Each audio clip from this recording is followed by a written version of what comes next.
ఓ పెద్ద ఆయన ఫోన్ పాడైంది అని రిపేర్ షాప్కి తీసుకెళ్ళేట. నా ఫోన్ పాడైందండి చూడండి కొంచెం అని. అతను పాపం అన్ని చూశాడు, విప్పు చూశాడు, తీగలు చూశాడు, అన్నీ చూశాడు, బ్యాటరీ తీశాడు, మళ్ళీ వేశాడు. బాగానే ఉందండి మీ లేదండి పాడైందండి చూడండి చూడండి అని. పాపం అతను 2-3 షాపులు తిరిగిన అందరూ మీ ఫోన్ బాగానే ఉందండి బాగానే ఉందండి ఏం పాడవలేదు అన్నట్ట. అది ఎందుకండి అలా ఫోన్ పాడైంది అనుకుంటున్నారు, బాగానే ఉంది కదా అంటే అన్నట్ట. నా కొడుకు నాకు వారానికి ఒకసారి ఫోన్ చేసేవాడు, ఈ మధ్య 6 నెలలైంది చేయడం మానేశాడు, ఫోన్ పాడైందేమో అని అనుకుంటున్నాను నేను అన్నట్ట. ఫోన్ పాడవలేదండి, కొడుకే పాడయ్యాడు.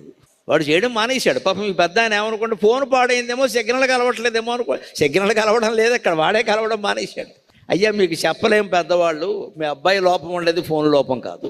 ఇవాళ పెద్దవాళ్ళ అవస్థ అదండి. ఎక్కడో దూరదేశంలో ఉంటుంటే వీళ్ళు ఆశించేది ఏముంటుంది ఇక్కడ, వారానికో రోజు విడిచి రోజో ఒకసారి ఫోన్ చేసి